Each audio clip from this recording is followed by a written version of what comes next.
Shalom, kumaha damang. Ya, puji Tuhan. Tema kita tahun ini adalah The Year of Kingdom Influence, pengaruh kerajaan Allah. Dan tema hari ini adalah Influence is Power, pengaruh adalah kuasa. Nah, saya percaya setiap kita manusia itu tidak lepas dari apa yang namanya pengaruh. Ya. Saudara ada di tempat ini itu karena pengaruh. Siapa yang mempengaruhi saudara? Ada di tempat ini. Bisa orang dekat, keluarga, bisa teman, kerabat, rekan atau siapapun. Atau mungkin justru langsung dari Tuhan karena dorongan hati saudara langsung. Nah, dan apapun juga yang kita kerjakan hari ini itu akan berpengaruh untuk kita akan datang. Betul? Halo? Betul? Setuju? Ya. Apapun yang kita kerjakan hari ini itu akan berpengaruh. Dan apapun yang saat ini sedang kita berada, lingkungan kita, dengan siapa kita bergaul, circle kita, ya, perkataan-perkataan yang muncul itu akan mempengaruhi kita ke depan. Demikian juga dengan kita saat ini, itu adalah hasil pengaruh dari masa lalu. Ya. Ada anak-anak yang tumbuh tidak sehat secara rohani, bisa juga karena pengaruh masa lalunya yang kurang baik. Ada trauma-trauma tertentu, mungkin ada perkataan-perkataan orang tua yang menyakitkan sehingga itu membawa trauma yang panjang. Mungkin ada bully yang tidak terselesaikan waktu di sekolah. Ya, membawa akibat pengaruh dampak di masa ini. Artinya pengaruh atau influence itu ada kuasa, saudara. Ya, ada kuasa. Nah, Adam dan Hawa, saudara tahu, mengakibatkan manusia kehilangan kemuliaannya, jatuh di dalam dosa karena pengaruh daripada si jahat, yaitu iblis. Iblis mempengaruhi Hawa dalam rupa manusia, Hawa pun kemudian dalam rupa ular, dan Hawa pun kemudian mempengaruhi siapa? Adam. Ya. Nah, kita melihat kuasa daripada pengaruh kepada manusia itu selalu ada, bahkan terus menerus ada. Ya. Nah ini saudara. Nah Amsal 4 ayat yang ke-23 mengatakan jagalah hatimu dengan segala kewaspadaan. Karena dari situlah terpancar kehidupan. Kenapa muncul ayat ini? Saya percaya Salomo waktu membuat Amsal ini, kata-kata hikmat ini, ya, diikuti dengan satu perasaan-perasaan di mana hatinya mungkin sedang galau. Ya. Makanya muncul kata-kata hikmat, jagalah hatimu dengan segala kewaspadaan. Karena hati yang bisa dipengaruhi, pikiran yang bisa dipengaruhi akan berdampak kepada segala sesuatu kehidupan yang menerima daripada pengaruh tersebut, si manusianya, saudara. Nah, pengaruh adalah kuasa. Tema kita masih mengenai ini, influence ya. Di awal-awal tahun ini, ya, The Year of Kingdom Influence. Definisi yang saya dapat mengenai pengaruh adalah kemampuan seseorang untuk mempengaruhi perilaku, pendapat dan bahkan tindakan seseorang. Ya, itu bahasa Inggrisnya di bawahnya, saudara ya. Tetapi ya, dia bold merahnya. Ya, pengaruh adalah kemampuan seseorang untuk mempengaruhi perilaku, pendapat dan bahkan tindakan seseorang. Jadi pengaruh adalah sebuah kekuatan dan keahlian yang perlu kita miliki dalam kehidupan sehari-hari. Ya, pasti seorang pemimpin pasti dia punya karisma untuk mempengaruhi orang yang dipimpinnya. Kepala keluarga, orang tua harus punya karisma untuk bisa mempengaruhi anak-anaknya. Siapapun juga harus, sekalipun dia bukan seorang pemimpin, ya, bahkan salesman, ya, seorang penjual dengan persuasif, dia harus punya pengaruh bagaimana mempersuasifkan produk yang dia bawa supaya orang tertarik, berminat. Betul? Nah demikian juga dengan media sosial sekarang. Ya, banyak orang terpengaruh tanpa sadar yang tadinya tidak punya niat membeli, bahkan tidak punya keinginan, tapi gara-gara muncul ting notifikasi gitu kan, di handphone ada promo gitu kan. Satu ini kan Januari gitu kan, tapi sudah lewat satunya. Nanti mungkin 11 juga lewat gitu ya. Nah, kalau kemarin kan 12 gitu kan. Nah, biasa disebut Harbolnas kan gitu ya. Wah, muncul promo-promo. Wah, orang enggak punya niat beli, tapi begitu lihat, wah, mulai. Gitu kan, keinginan dari lihat muncul keinginan terus seolah-olah butuh. Padahal enggak. Itulah pengaruh, saudara. Ya, itu pengaruh. Ya. Jadi sekali lagi, pengaruh memiliki kekuatan dan keahlian. Yang demikian juga kita manusia harus punya. Untuk kita bisa mempengaruhi. Ya. Nah, amanat agung, jadikanlah seluruh bangsa muridku.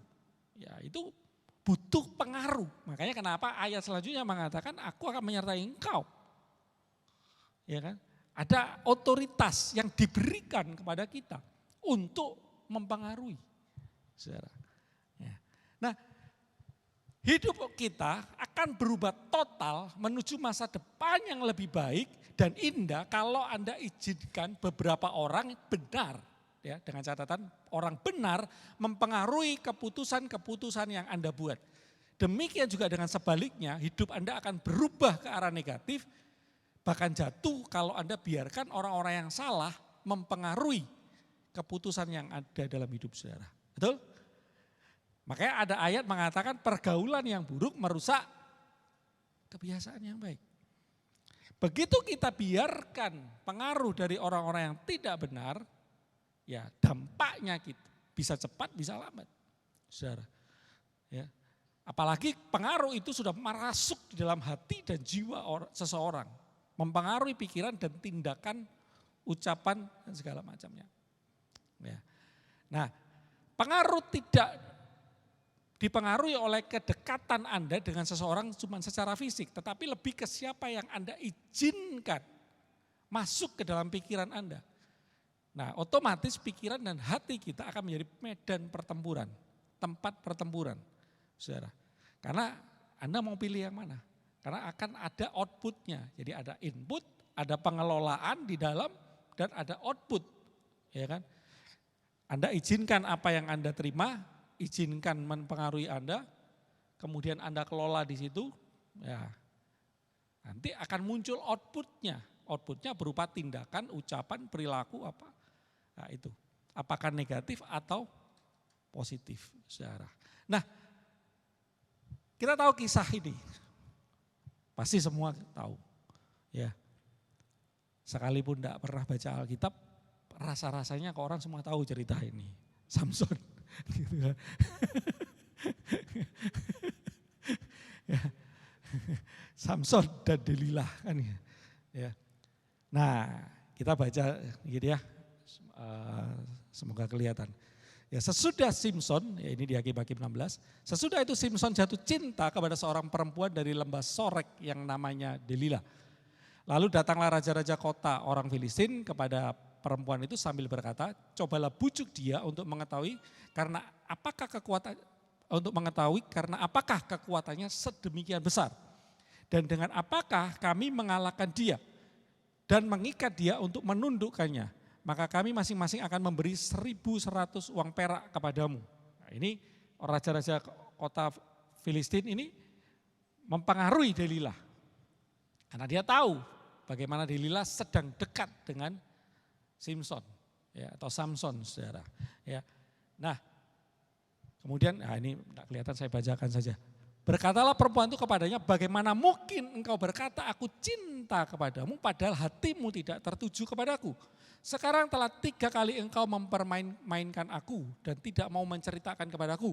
Karena apakah kekuatanmu demikian besar? Lalu setelah perempuan itu berhari-hari merengek kepadanya dan terus mendesak-desak dia, ia tidak dapat lagi menahan hati sehingga ia mau mati rasanya. Maka diceritakanlah kepadanya segala isi hatinya. Katanya, kepalaku tidak pernah kena pisau cukur. Sebab sejak dari kandungan ibuku, aku ini seorang nasir Allah.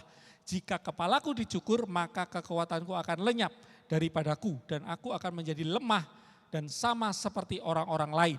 Nah, ketika dilihat Delila bahwa segala isi hatinya telah diceritakan kepadanya, disuruhnya memanggil raja-raja kota orang Filistin. Katanya, sekali ini lagi datanglah kemari sebab ia telah menceritakan segala isi hatinya kepadaku. Maka datang bawa uang, Samson ditangkap, dikurung, diikat, dicungkil kedua bola matanya.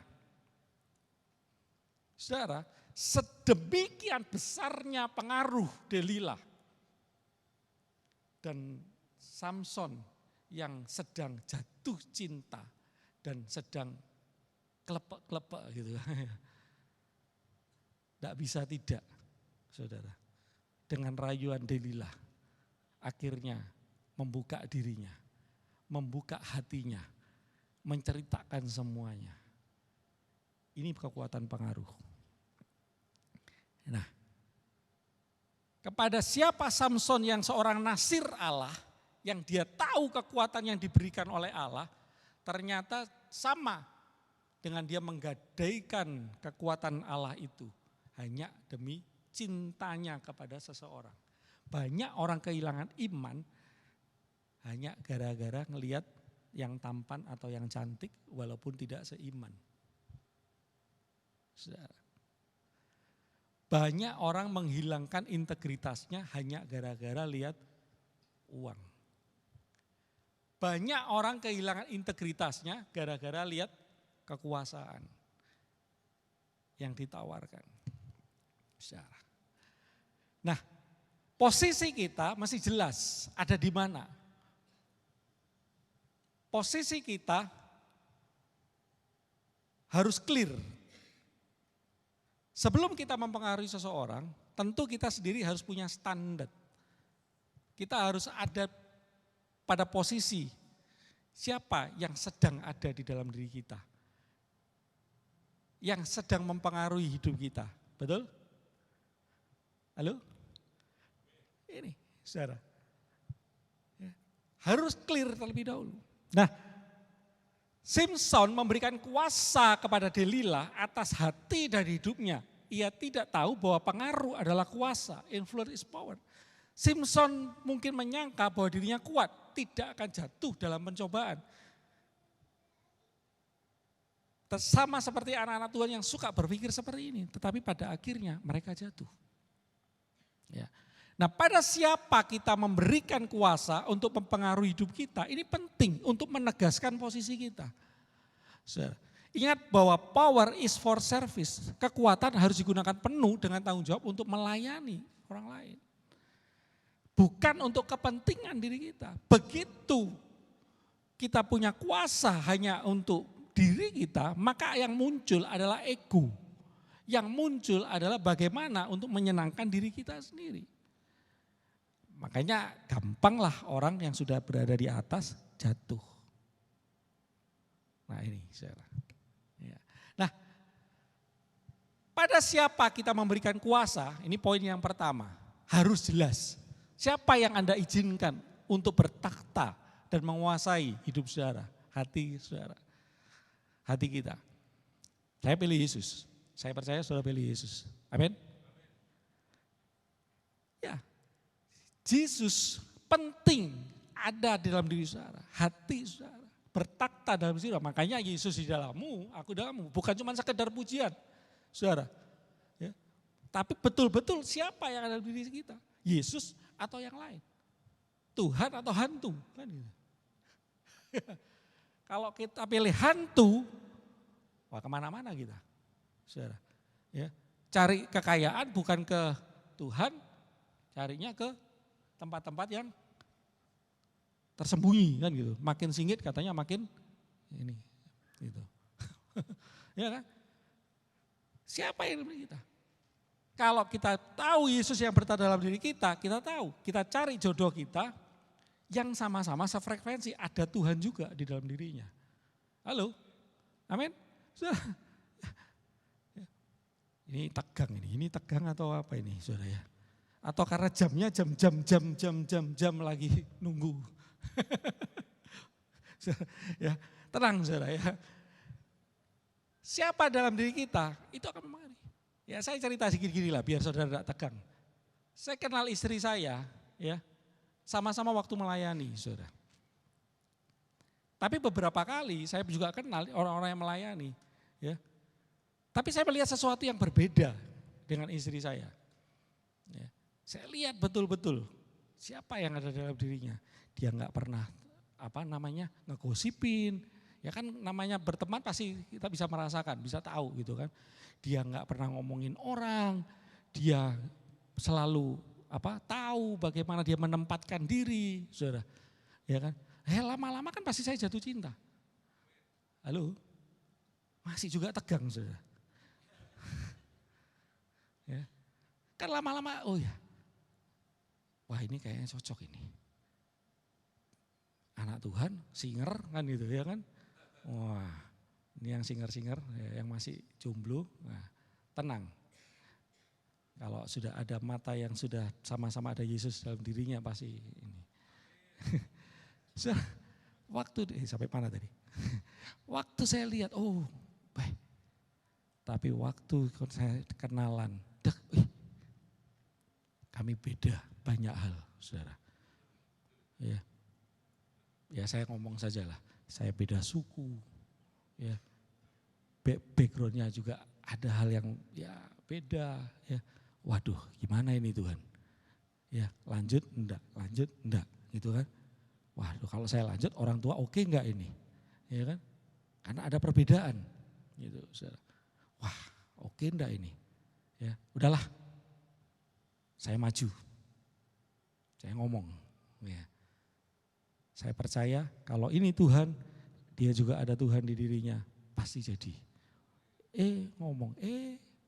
Ditolak.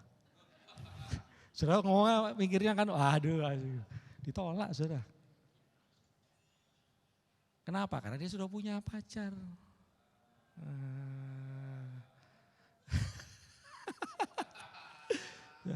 Terus saya bilang, Tuhan, ya saya tahu. Kalau bukan Tuhan pasti memang enggak. Tapi kalau Tuhan pasti jadi. Ya sudah, kami berteman, saudara. Pelayanan, lihat, tetap dia enggak berubah, saudara. Tetap dia enggak berubah. Ya kan? 3 bulan berikutnya, iseng lah pas ngobrol. Gimana, enggak main ke kota B gitu kan, karena pacarnya di kota B gitu kan. Nah, B itu bukan Bandung, yang lain.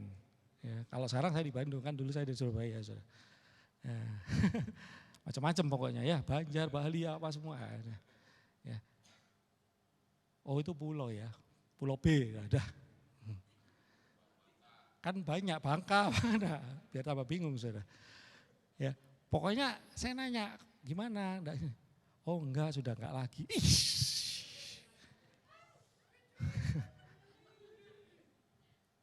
Waduh, saya bilang, Tuhan, ini memang Tuhan atau bukan nih?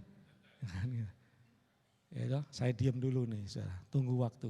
Akhirnya saya beberapa waktu kemudian saya ngomong, dia terima. Tapi saya ceritakan, kita ada perbedaan-perbedaan. Ya, saya tahu kamu juga tahu saya selama ini. Gitu kan, walaupun kita belum jadian, tapi kita tahu sama-sama pelayanan gini-gini. Tapi saya masih ngomong sama orang tua. Kalau orang tua enggak, mungkin kita enggak bisa jadian, saya bilang gitu. Loh, saudara.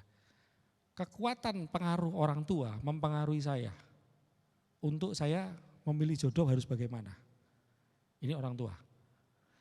Dan orang tua saya, ya mohon maaf namanya orang-orang zaman dulu kadang-kadang kan masih agak ada kolot-kolotnya gitu kan. Kalau bisa sama sesuku, ini gitu. Itu kan pasti ada. saudara. Ya, nah tapi nggak ditekenin, padahal orang tua saya pelayan Tuhan, ya. Tapi nggak ditekenin, pokoknya harus cinta Tuhan. Itu nggak ditekenin, ya kan? Padahal dari kecil saya sudah sekolah minggu. Waktu saya sampaikan, saudara, tentang perbedaan-perbedaan, orang tua saya terutama mama saya ngomong, yang penting anak Tuhan. Kaget saya, saudara. Ternyata yang tidak disampaikan, tapi diam-diam mempengaruhi orang tua saya karena ada Yesus di orang tua saya. Cuma nyampein apa? Yang penting cinta Tuhan. Saudara, waduh, yes kan gitu. Saudara. Udah jadian saudara. Dan menikah 10 bulan kemudian. Udah, sefrekuensi, ada sama-sama Yesus. Dan pengaruh kami atas karena Tuhan dalam diri kami juga berpengaruh kepada anak-anak kami. Bawa anak-anak ke Tuhan, ikut Rocky. Tadi doain Rocky. Ikut, setiap, ayo melayani. Walaupun yang besar sekarang juga sudah kuliah beda kota, tetap setia melayani, ikut pelayanan. Saudara, harus cinta Tuhan. Inilah kekuatan pengaruh. Mau kita taruh pada siapa kuasa yang ada di dalam diri kita? Hantu atau Tuhan? Bahasa roh dia.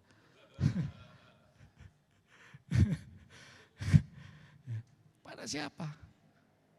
Saudara mau izinkan yang lain yang tidak jelas atau Yesus yang jelas? Ya kan? Nah, ini. Yohanes 10 ayat yang ke-27, domba-dombaku mendengarkan suaraku, domba-dombaku mendengarkan suaraku dan aku mengenal mereka dan mereka mengikuti aku. Dan aku memberikan hidup yang kekal kepada mereka dan mereka pasti tidak akan binasa sampai selama-lamanya. Dan seorang pun tidak akan merebut mereka dari tanganku. Nah, waktu kita menaruh Yesus dalam diri kita tahu bagaimana sebagai domba Allah, sebagai anak-anak Tuhan, kita tahu suara Tuhan, kita ikut apa yang Tuhan mau, kehendak Tuhan, pengaruh daripada Kristus yang ada dalam diri kita. Karena kita tahu siapa Yesus, saudara. Yesus mengorbankan dirinya, pengaruhnya bagi Yesus, kamus Yesus adalah apa? Mengorbankan, berkorban untuk manusia. Nah, untuk kepentingan orang lain, bukan dirinya. Orang yang mengikut Yesus bukan lagi seorang yang egoisme, bukan orang yang mementingkan dirinya. Dia meletakkan kasih bagi orang lain. Makanya waktu dia menikah, dia mengasihi istrinya, mengasihi keluarganya. Waktu dia menjadi pemimpin, dia mengasihi orang yang dipimpinnya, dimanapun dia. Di pekerjaan, di pelayanan, bukan mementingkan dirinya. Waktu jadi wakil rakyat, wah ini ada mulai muncul kampanye kan, nah, bukan untuk mementingkan dirinya, kesempatan kapan lagi jadi anggota kan gitu, jadi wakil rakyat yang katanya wakil rakyat, tapi setelah jadi wakil rakyat enggak mewakili rakyat. Nah ini, saudara, taruh di mana? Tapi orang yang menaruh Yesus dalam dirinya, dia tahu prinsip berkorban bagi orang lain. Saudara. Yesus, yang kedua, Yesus memiliki integritas yang tinggi. Ya, kredibilitas yang didapat melalui kehidupan yang penuh dengan integritas. Itu Yesus. Dan kita tahu dari sejak kelahirannya sampai kematiannya, rasa-rasanya cuman Yesus manusia di muka bumi ini yang 100% tanpa dosa. Setuju? 100% tidak berdosa. Yesus percaya kepada orang lain, dia dengar orang lain. Makanya kenapa ada ayat mengatakan siapa yang cepat mendengar, bukan lambat mendengar loh, cepat mendengar, saudara. Lambat berkata-kata, itu orang yang benar, saudara. Banyak orang kalau sudah fokus pada dirinya, dia cepat kata-kata karena pengen nonjolkan dirinya. Tapi orang yang mau dengar, dia tahu. Yesus contoh, Yesus mendengarkan Petrus. Yesus dengarkan Yudas. Cuma masalahnya keputusan ada pada masing-masing. Yudas ambil keputusan yang salah. Petrus enggak. Dia tahu dia harus balik. Makanya pengaruh Yesus begitu kuat pada diri Petrus. Dan akhirnya pengaruh Petrus pun berdampak. Sekali khotbah 3.000 orang bertobat. Yesus mendengarkan orang lain. Yesus mendorong dan menguatkan orang lain. Perhatikan kata-kata di Alkitab. Pada Yesus berkata, jangan takut, janganlah khawatir, janganlah gelisah hatimu. Aku telah mengasihi engkau, teguhkan hatimu. Saudara. Nah ini, dampak yang Yesus hadirkan harus nyata pada setiap kita. Dengan kata-kata yang positif. Outputnya. Nah ini kita bicara inputnya dulu. Siapa yang ada dalam diri saudara? Kalau saudara terima Yesus bertakhta dalam diri saudara, dia yang akan setting kehidupan kita. Dia yang akan arahkan kehidupan kita. Kita mempersilahkan Yesus bersama dengan kehendak Bapa untuk membawa kita kepada kehidupan yang sempurna. Nah, model pendekatan Yesus, inputnya siapa? Anda. Yaitu terima dulu Yesus sebagai Tuhan dan Raja, saudara. Makanya kalau kita ngomong Yesus Tuhan dan Raja kita, benar enggak? Kan gitu. Atau cuma nyanyi. Tapi benar enggak Yesus ada dalam diri kita sebagai Tuhan dan Raja kita? Karena ini akan menjadi modal personal kita, personality kita, EQ kita, ya. EQ kita, emotional quotient kita, SQ, spiritual quotient kita, dan pengalaman-pengalaman hidup kita. Itu sudah gambaran Kristus yang ada dalam diri kita. Saudara, Yesus sendiri bukan orang yang tidak mau belajar. Umur 12 saja, waktu dia menghilang, dia ditemukan di mana? Di bait Allah, mendengarkan pembacaan Taurat. Saudara. Nah, orang yang ada dalam diri Yesus sebagai modal awalnya dia, sebagai gambaran Kristus, makanya ada citra diri, gambar diri. Nah siapa citra diri kita, gambar diri kita? Apakah Yesus atau yang lain? Nah kemudian di mana Anda berada, ini juga akan menentukan. Yesus selalu membawa dirinya justru pada tempat-tempat di mana dia mulai mengelola dirinya, belajar. Di bait Allah, dia dengar, dia berdoa, ya, di padang gurun ya, untuk dicobai. Ya. Itu modal awal, modal sosialnya. Luasnya kekuatan koneksi Anda dalam jaringan formal, informal, hierarki, koalisi, budaya itu akan berpengaruh. Dari apa yang sudah Anda terima, yaitu Yesus yang Anda bertakhta, kemudian Anda kelola dengan benar, ya, dengan lingkungan yang benar, maka jadinya, outputnya, bagaimana Anda berbicara, ya ini modal kerjanya, cara komunikasi kita, cara bertindak kita, semuanya itulah cerminan Kristus dalam diri kita. Berbuah 9 buah roh, 9 karunia roh. Nah yang kedua, nilai-nilai kehidupannya yang dipegang, yang kemudian didasari oleh firman Tuhan. Apa itu nilai ya? Nilai kita semua tahu. Pertanyaannya gini saudara, gambarannya, uang 100.000 baru, ya kan, keluar dari bank. Wah saudara lihat, wih nilainya 100.000, bagus. Tapi waktu diunyel-unyel, dibuang sampah, diinjak-injak, diambil, nilainya masih 100.000 enggak? Masih. Karena begitu berharganya kita, sehingga kita sendiri ditebus oleh Allah sendiri melalui Yesus, saudara. Saking berharganya, selama ada Yesus dalam diri kita, nilai kita tidak akan turun, tidak akan berubah. Selama ada Yesus dalam diri kita. Nah nilai adalah harga yang Anda sedia untuk membayarkan, nilai yang Anda perjuangkan, bukan untuk dijual murah, nah, oleh kegantengan, ketampanan, kecantikan, oleh uang apa segala macam posisi, enggak. Bukan untuk digadekan oleh hal-hal duniawi, enggak, saudara. Ya. Nilai mengungkapkan apa yang sebenarnya Anda inginkan dan nilai menentukan langkah Anda.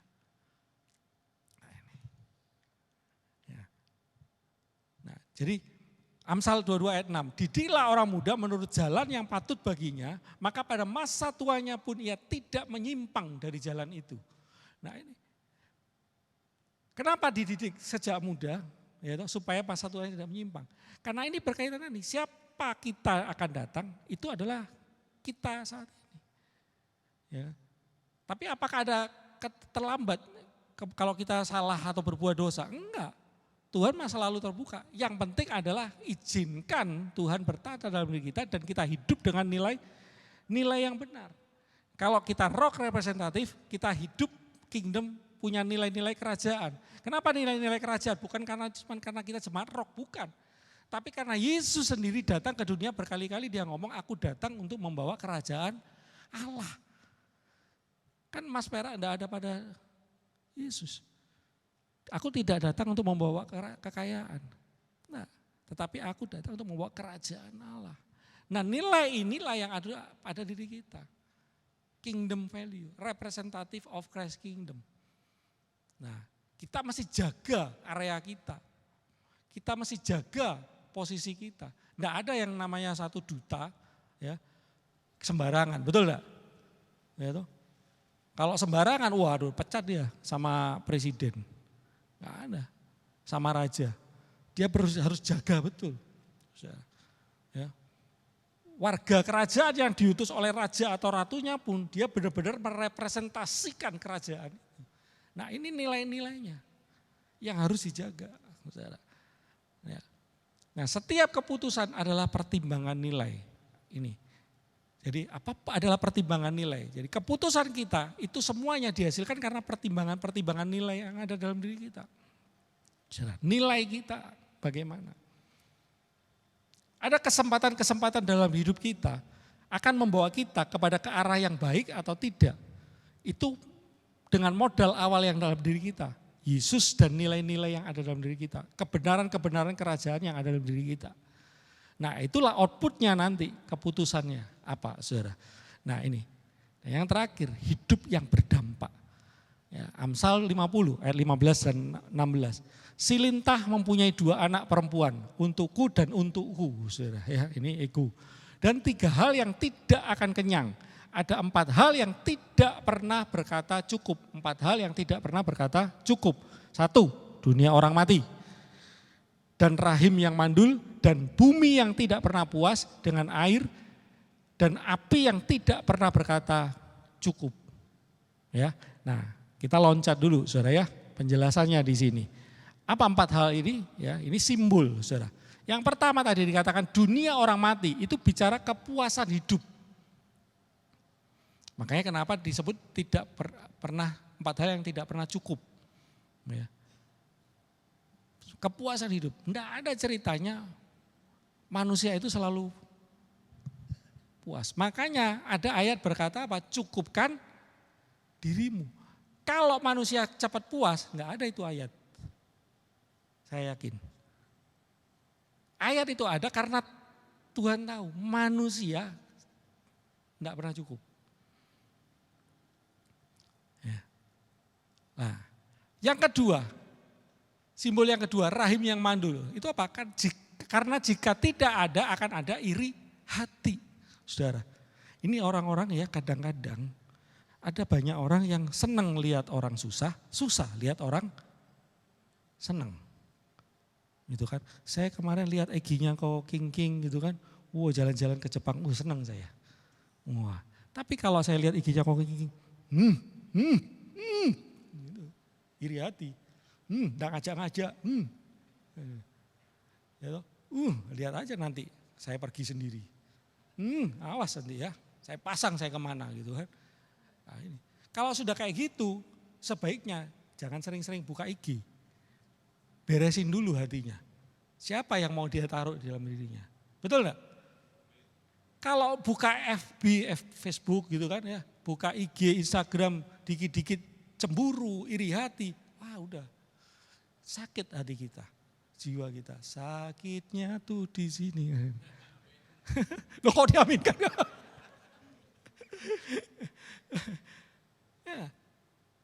Ya ini, kita ini kan gampang senang lihat orang susah, susah lihat orang senang.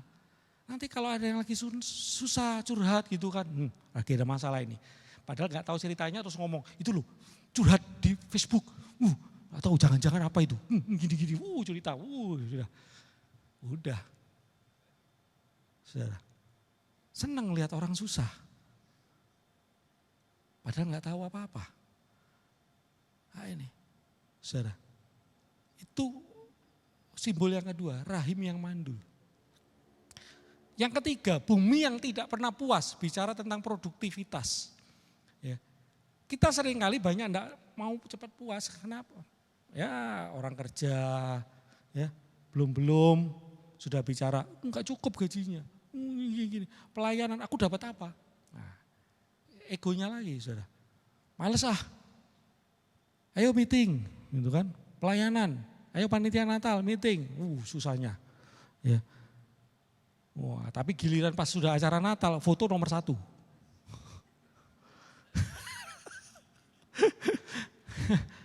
Waduh, ya ini bumi yang tidak pernah puas. Bicara produktivitas, bukan mendahulukan produktivitas. Makanya ada ayat mengatakan apa? Orang jangan makan kalau tidak kerja. Ada loh ayatnya. Jangan makan kalau dia tidak kerja. Ya itu bukan cuma sekedar gambaran letterlek ya, tapi gambaran bahwa produktivitas itu penting. Apa yang kau berikan kepada raja? Setia dalam perkara kecil, baru dikasih perkara yang besar. Tapi kalau orang yang iri kayak hamba yang terakhir yang cuma terima 1, terus iri sama yang lainnya. Yang ada terus jelek-jelekin bosnya, waduh. Saudara, ini. Tapi kalau orang yang cuma terima 1 pun, sekalipun ada Yesus ada dalam dirinya dan dia benar, pasti dia akan tetap bersuka cita. Puji Tuhan, dia makin semangat, dia gandakan. Betul enggak? Dia berbuat lebih baik untuk bosnya, dia berbuat baik untuk pemimpinnya, dia berbuat baik. Yang ada pokoknya aku mau beri yang terbaik. Yang terakhir, simbol yang di atas, apa? Api yang menghanguskan. Api akan jadi fokus. Konteksnya apa saudara? Api adalah berarti memulai. Saudara ada di tempat ini. Saudara datang bersama Yesus. Ada Yesus dalam diri saudara. Saudara tidak lihat siapa yang memimpin pujian. Saudara tidak lihat siapa yang bawa firman Tuhan. Tapi karena ada Yesus dalam diri saudara, saudara bersuka cita. Enggak dipengaruhi oleh puji-pujian. Amin. Enggak ada ceritanya orang datang itu, sekalipun dia bawa kasih persembahan ke emas sama imam, ya kemenyan dan mur mungkin zaman dulu dibawa kasih ke imam. Terus kemudian dia dengan bersungguh-sungguh, enggak. Dia harus bersuka cita. Supaya apa? Persembahan itu naik kepada Tuhan. Itu bicara kita pribadi. Bukan bicara tentang siapa yang bawa ini. Ini cuma sarana, saudara. Tapi kalau saudara saling menguatkan, api saudara menghanguskan yang lain dengan hal yang positif, mengobarkan. Ya, ini penyembahan kita tidak hanya melalui lagu, tetapi juga cinta kasih dan gairah kita kepada Tuhan. Tuhan menyukai korban bakaran, seperti di Perjanjian Lama. Tapi kalau api yang menghanguskannya terbalik, ya sebaliknya, sudah hilang. Padam. Wah, enggak gereja-gerejaan. Enggak pelayanan-pelayanan. Belum apa-apa saudara cuma bisa sakit hati sama pemimpin, sama teman. Waduh, saudara. Saya puji Tuhan diizinkan Tuhan sudah melayani Tuhan udah puluhan tahun. Ya, dari remaja. Sudah mengalami banyak pertemanan circle-circle, sudah di gereja, di luar gereja, di pekerjaan semua. Ya, tapi bagi saya tetap pertumbuhan iman saya itu karena saya melayani Tuhan di gereja. Di luar itu prakteknya. Halo? Besi menajamkan besi, manusia menajamkan sesamanya. Kalau di pekerjaan saudara ketemu orang yang menjengkelkan, saudara bilang biasa, namanya juga di luar Tuhan. Betul enggak? Tapi begitu di gereja saudara ketemu sama yang menjengkelkan, terus saudara keluar. Udah gak gerejaan, yang rugi siapa? Saudara. Inilah pertumbuhan kita ditentukan. Di komunitas ini. Saudara bisa saling mengasihi atau enggak? Saling menguatkan atau enggak? Saling menopang atau enggak? Saling mendorong atau enggak? Nah ini. Makanya komunitas kerajaan yang sehat, dia makin berapi-api. Makin berkembang, makin bertumbuh. Mengkamiri yang lain. Nah ini, kingdom influence. Ragi yang baik, dia akan mengkamiri adonannya menjadi baik. Tapi ragi yang tidak sehat, dia akan merusak. Nah, ini. Saudara tentukan pilihan saudara. Nah ini family 100. Tentukan pilihan saudara. Mau jadi ragi yang baik atau ragi yang tidak baik. Mulailah dari Yesus yang ada dalam diri saudara. Bertata dalam diri saudara. Bangun nilai-nilai kerajaan. Dan buat berikan dampak. Saya undang pemain musik, singer. Ya. Jadilah orang yang membawa kehidupan kemana-mana pun Anda pergi. Be a life-giving person wherever you are. Baik dalam hal keluarga, pekerjaan, dimanapun Anda berada. Ya. Berdampak. Komunitas dan perusahaan yang tadinya biasa, generasi dan kota yang tadinya kabur, tetapi saat Anda datang, semuanya mulai bangkit karena ada orang yang luar biasa. Ini. Nah, saudara mau jadi ragi yang baik atau ragi yang tidak baik? Tentukan pilihan Anda. Kalau saudara ada Yesus dalam diri saudara, saudara nggak perlu dipengaruhi oleh orang lain, tapi saudara yang akan menjadi pengaruh bagi orang lain. Dan itu pengaruh kerajaan Allah. Amin, saudara. Ya. Itulah sebabnya Anda perlu menjadi orang yang menghidupkan. Ya. Saya berdoa supaya semua menjadi pembuka, tidak hanya menjadi pembuka jalan, tetapi juga penunjuk jalan. Menjadi standar kebenaran dimanapun Anda berada. Dan membawa kehidupan di dalam pekerjaan, keluarga, dan komunitas kota Anda. Amin, saudara.